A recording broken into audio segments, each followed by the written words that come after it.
I spent my life shielding presidents and diffusing threats in every corner of the world. But nothing, and I mean nothing, could have prepared me for the storm that brewed behind white picket fences and manicured lawns. The enemy? A middle-aged woman with a no-nonsense haircut, a clipboard full of HOA rules, and the burning intensity of someone who thought she ran the world, or at least our street. Asterisk. After 25 years in the Secret Service, all I wanted was peace. No more stackouts, no more danger. Just me, my wife Sarah, and a backyard I could finally call my own. So when we settled into a picturesque suburb outside Washington, D.C., I traded my earpiece for pruning shears and installed a few security cameras, not out of paranoia, but habit. Security is second nature when you've guarded leaders of the free world. Asterisk. It was a crisp morning. I was adjusting the angle on one of the cameras when I heard the unmistakable click of heels against concrete. I looked up, and there she was, Patricia Winters. Starched blazer, folder clutched tightly, and an expression carved from years of authority unchecked. Asterisk. Your cameras are unsightly, she barked. They violate the aesthetic harmony of our community. Asterisk. I explained politely that the cameras were discreet, legal, and already approved under the HOA's own bylaws. But Patricia wasn't looking for logic. She gave a dramatic sigh and muttered something about bringing this to the next meeting. Asterisk. As she stormed off, I stood motionless for a moment, torn between disbelief and amusement. I'd faced armed insurgents with more reason than Patricia. Asterisk. Later that afternoon, while trimming the rose bush, my phone buzzed. A secure message. Former President Thompson, who lived a few blocks away, was altering his travel schedule. I still provided quiet protection detail on rotation. Funny, I thought. I could manage the movements of a head of state, but apparently not the placement of a camera on my own garage. Asterisk. I called my closest friend and confidant, Frank Wilson. Only he knew the full extent of my former life. Frank, I said, I've encountered something far more terrifying than international espionage at Koren with a clipboard. Frank's laugh on the other end was the kind of medicine I needed, but this skirmish was only the opening salvo. The real ambush arrived a few days later by mail. Asterisk. A letter from the HOA, complete with gold-embossed insignia and language so formal it could have been drafted by the Supreme Court. Inside, a list of infractions. My curtains were too dark, my hedge was too tall, and apparently my mailbox design had been discontinued by the manufacturer. I was half expecting to be cited for breathing too loudly. Asterisk. At the bottom of the page, Patricia's signature. I knew what had to be done. An emergency HO meeting was scheduled. It felt less like a community gathering and more like a tribunal. I showed up in a navy blazer, no tie, just enough to signal I wasn't there to be. Pushed around. Asterisk. The community center was packed. Neighbors whispered. Some looked away. Others stared curiously.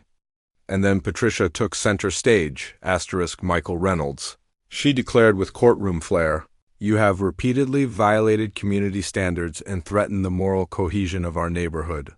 Asterisk. If I'd had coffee in hand, I would have choked on it. She made it sound like I was plotting a coup, not adjusting a security camera. When it was my turn, I stood. Not rushed, deliberate, calm. Asterisk. I served this country for decades, I began. I believe in order and rules, but I also believe in common sense. What's being interpreted here as violations are, in fact, well within the HOA's own guidelines. Asterisk. I cited the bylaws line by line, mentioned the security concerns shared by other residents. I reminded them, we moved here for peace, not policing. Asterisk. A few people nodded. A murmur rippled through the crowd. Patricia's lip curled. Asterisk. She shot back, "You're hiding behind technicalities. Mr. Reynolds, this community is about harmony, unity, cooperation." Asterisk. And what, I asked her calmly, is harmonious about surveillance of our neighbors' curtain colors? Asterisk. The room was quiet. Someone in the back chuckled. After the meeting, as neighbors trickled out, some approached me. I never realized how controlling she'd become, one said. Asterisk. This isn't about rules. It's about power, whispered another. Asterisk. It was clear. I wasn't the only one under Patricia's magnifying glass. Asterisk, but now the challenge deepened. That night, while reviewing the violation letter again, I noticed something strange. The wording. The formatting details most wouldn't notice hinted at deeper manipulation. It wasn't just Patricia being overzealous. This was targeted. I began gathering evidence, logging every HOA guideline, taking photos, saving correspondence. I built a case not for revenge, but for truth. The next few days were unsettling. I started noticing people watching my house. A parked car that lingered just a little too long. HOA board members who'd never spoken to me suddenly taking an interest in my lawn. Asterisk. The microscope was real and it was tightening. Asterisk. But I faced threats far more dangerous than bureaucratic bullies. I knew this was just the beginning. Asterisk. And I was ready. Asterisk. Because some battles aren't fought overseas. They're fought on sidewalks, in mailboxes, and in the hearts of neighbors deciding whether to live in fear or stand for something greater. Asterisk. This wasn't just about cameras. Asterisk. It was about reclaiming dignity, and I was just getting started. A long glance, a strange comment, a shadow that didn't belong. That's how it began. Asterisk. I started noticing the same dark sedan parked discreetly on my street during my evening walks. One crisp autumn evening, just after locking up my tools from the garden, I saw something or someone behind this. My instincts, sharpened from years in federal service, told me this was no casual passerby. I took a longer route back, circled around, and parked on a side street, quietly watching. Asterisk. Minutes later, a man in a plain jacket stepped from behind a tree, scribbling in a notepad. I recorded him on my phone. A cold chill ran down my spine and it wasn't the wind. That night, reviewing the footage in the dim light of my study, I couldn't deny the sinking feeling. Someone had been sent to follow me. And I knew exactly who. Patricia. At the last HOA meeting, her words echoed with venom. We will leave no stone unturned. Now it was clear. She had escalated beyond petty fines and into surveillance. I called Frank, an old friend with deep ties in town. Asterisk. Frank, I said, keeping my voice steady. I have proof someone's tailing me, and I think Patricia is behind it. Asterisk. His voice was calm but firm. You've been through tougher. Record everything. I'll make a few calls, see what's being said in the shadows. Asterisk. The very next day I saw him, a man I'd never met, watching me outside the grocery store. Discreet badge. Unmarked coat. Private investigator, no doubt. His eyes followed me as I crossed the parking lot. My pulse spiked, my instincts screamed. And I was back in the mindset of surveillance, shadows, and silent threats. Asterisk. Later that week, I overheard whispers at a diner. Is it true he used to work for the government? One neighbor said, as if recounting a legend. I heard some wild things. It stung, but it also gave me resolve. I began documenting everything. The cars, the glances, the murmurs. I built a timeline. Patricia's meeting notes publicly posted matched suspicious events around my home. This was no coincidence. This was coordinated. Asterisk. I wrote a private note to myself that night. The truth is buried in these moments. Let every whisper, every threat speak louder than their lies. Then came the annual community BBQ. It had all the appearances of suburban bliss kids laughing, burgers sizzling, sunlight filtering through trees. But beneath the surface, I felt the weight of a Cold War playing out. Asterisk. I arrived early and discreetly. Installed a few security devices, tiny, legal, but vital. I mingled, laughed, even swapped recipes with a retired couple. Yet I was always scanning, always alert. Asterisk. And Patricia? She circled like a hawk. Her eyes, sharp with intent, locked onto me whenever I passed. She was hunting for something, anything to turn against me. Asterisk. At one point, I found myself next to former HOA President Thompson, a man of quiet integrity. We chatted over iced tea, reminiscing about our time in federal service. Asterisk. Michael, he said with a weary smile, it's strange. We once fought battles that shaped nations. Now we fight over fences and flags. Asterisk. His words struck deep. He understood?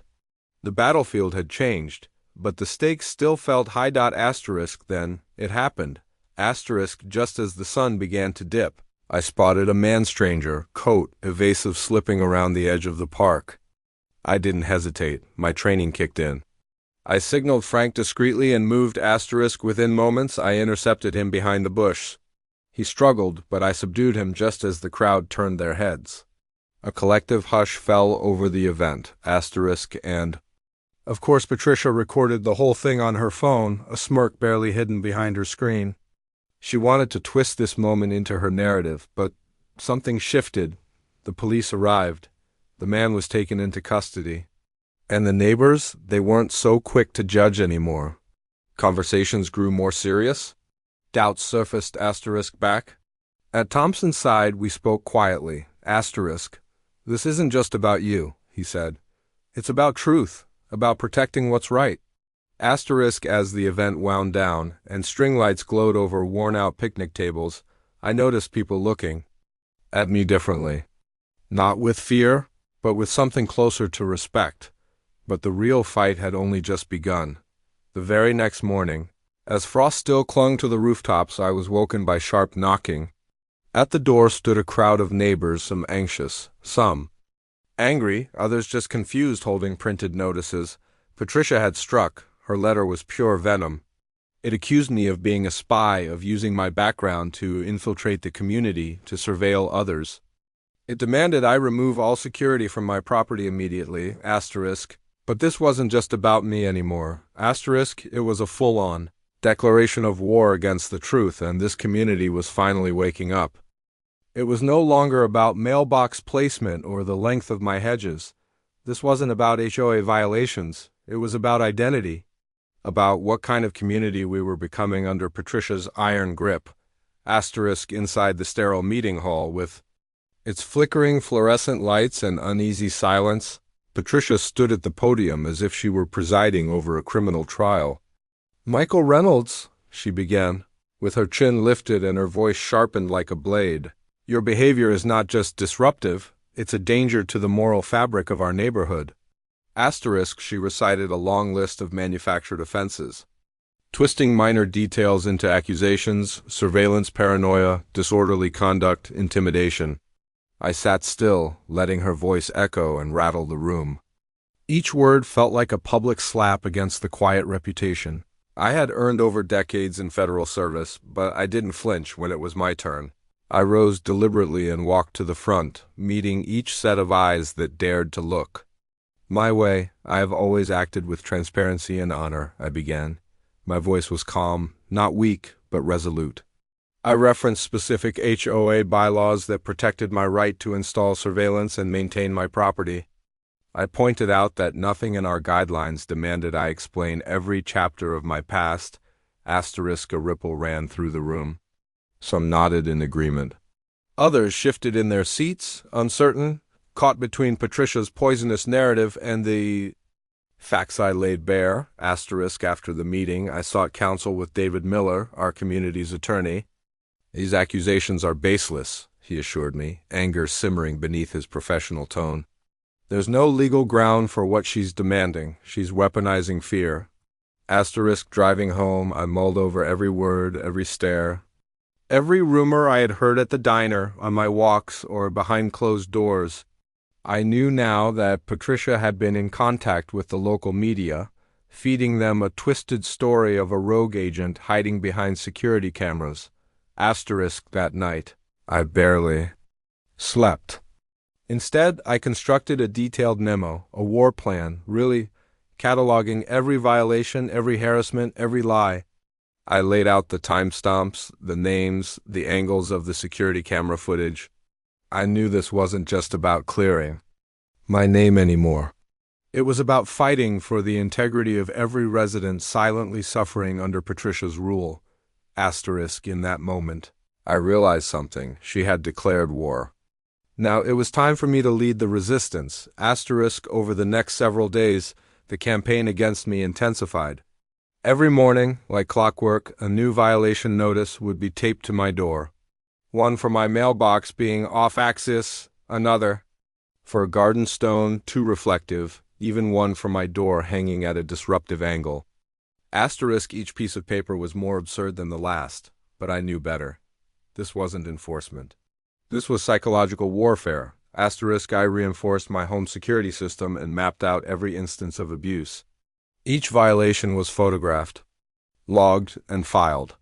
I checked weather reports to validate timestamps. I wasn't just defending my home, I was building a case. Then came the worst blow. One morning, a neighbor sheepishly handed me a copy of a tabloid article that had just circulated. Patricia's fingerprints were all over it. The wording, the timing, the venom. It painted me as a mysterious figure with a classified past. A threat. A man with secrets who might not belong, asterisk, they didn't just smear my name. They used my years of honorable service against me. Asterisk, that night, in the blue glow of my study, I sat surrounded by my records and footage, wondering how all my sacrifices could be twisted into suspicion. I called Frank, asterisk, this is personal now. I said, fire rising in my voice. It's not about a mailbox. It's about the truth. About everything I've spent my life protecting. Asterisk, Frank didn't try to calm me. He simply said, then it's time to fight back, Mike. Let's give them something real to talk about. Asterisk, I started quietly meeting with neighbors I trusted. Folks who had once smiled in silence but now were willing to speak. I showed them the evidence. I explained the truth behind my background. Slowly, a quiet coalition began to form. We started strategizing. We drafted a community statement. Prepared to deliver a press briefing. Contacted a reputable journalist known for exposing small-town corruption. Every move was calculated. Asterisk, then, something curious emerged. Asterisk, as I combed through Patricia's speeches and notices, I discovered a repeated phrase, community purity. It was her rallying cry, her justification. But I realized it was also her weakness. That language exposed her for what she truly was, a control freak cloaked in the banner of neighborhood standards, asterisk, so I prepared a counter-narrative, one rooted in inclusion, fairness, and truth. I took her own words and twisted them back into the light. I wrote responses, statements, and rebuttals. Not just to defend myself, but to speak for every silent victim of HOA bullying, asterisk, and then the firestorm hit, asterisk, on a bitter morning. I awoke to chaos outside my home. Patricia had called a press conference right on my lawn. A podium had been dragged into the yard, cameras lined up. Reporters, nosy neighbors, even some local activists showed up, drawn in by the promise of an expose, asterisk. I stood inside, watching it unfold from behind my curtain. And when I finally stepped outside, a cold gust of wind cut through my jacket, but the tension in the air was thicker than any winter chill, asterisk. Patricia took the mic like a politician on a campaign stage. This man, she began, voice rising, with practiced fury, is an undercover agent, a threat, a danger to everything our peaceful community stands for. Her words, sharp and practiced, rolled through the speakers and into the hearts of the crowd. Patricia had saved her final act for the biggest audience yet, asterisk. The morning was cold. Wind slicing across the neighborhood like judgment. Cameras were set up in my yard without permission. Microphones flickered to life. Reporters adjusted their coats and sipped lukewarm coffee while curious neighbors stood in clusters on the sidewalk, murmuring and speculating. Asterisk. Patricia stood proudly at the center, her eyes gleaming like she'd already won. Michael Reynolds, she bellowed, waving papers like a prophet on trial day. You have exploited our trust. Asterisk. Each word she flung into the crowd was more theatrical than the last. Every minor incident, a camera angle, a guarded conversation, a private moment, was twisted and weaponized. Her voice cracked like a whip, slicing away at the truth, trying to paint me as some covert threat hiding in plain sight. A shadow among citizens, but I stood my ground. I stepped forward. Slowly, calmly, the hum of murmurs dimmed as the crowd shifted. It's attention, asterisk. I am not the man you're trying to portray, I said, my voice measured, deliberate. I'm not your villain. I am a retired public servant who spent his life protecting this country, protecting people like you. I paused to let it sink in. My past isn't some dark secret. It's a record of duty, of integrity, of sacrifice. Asterisk. I reminded them. That real service doesn't come with spotlights or applause. It comes with scars, with silence, and with doing the right thing when no one is watching. Asterisk, and then something shifted. The mood. The air. Asterisk, it was subtle, the way a neighbor folded his arms and looked away from Patricia, the way another whispered something behind her hand. Heads began nodding.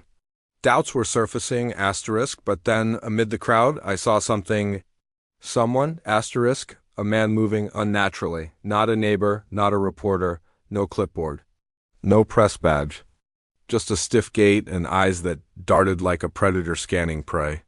My instincts screamed. Old instincts, the kind you never lose, asterisk, without hesitation. I signaled discreetly to my private security, then moved, asterisk. I pushed through the reporters and intercepted the man just before he slipped past the hedgerow. The chase was short, fast, but surgical, controlled. My old training roared back to life. I tackled him near the street's edge and restrained him until police arrived. Asterisk. All while Patricia's phone kept filming, thinking she'd catch me losing control. Asterisk, but what she recorded instead was me exposing a real threat, asterisk, a man later, confirmed to be stalking several residents in the neighborhood, asterisk, the scene played out on local news within hours. Me, the accused, taking down an actual intruder. The irony couldn't have been more poetic. Back at the microphone, I said one more thing. This moment right here is proof that real danger doesn't always announce itself. It hides in chaos, in manipulation. Let's not let fear blind us to the truth. Asterisk, the silence afterward was different, heavier. It wasn't the hush of suspicion. It was the weight of realization. The kind that says we may have been wrong, asterisk. I returned home shaken, but not from the confrontation. It was from the clarity that followed. Patricia's crusade wasn't just personal, it was a contagion. One that fed off fear, twisting neighbor against neighbor, asterisk, but now the cracks in her armor were showing. Asterisk had afternoon while processing the incident in my study. I received a string of notifications on my phone, security alerts, news updates. Something was happening outside. Asterisk, I rushed to the window and saw it. Asterisk, a convoy of black SUVs rolling up my driveway. Asterisk, I recognized the style before I even saw the insignias. The stride of the men in suits, the cadence, the discipline, asterisk, it was. The Secret Service, asterisk, agents began stepping out, scanning the area, securing the perimeter. It was like a scene from a political thriller, except this was my driveway.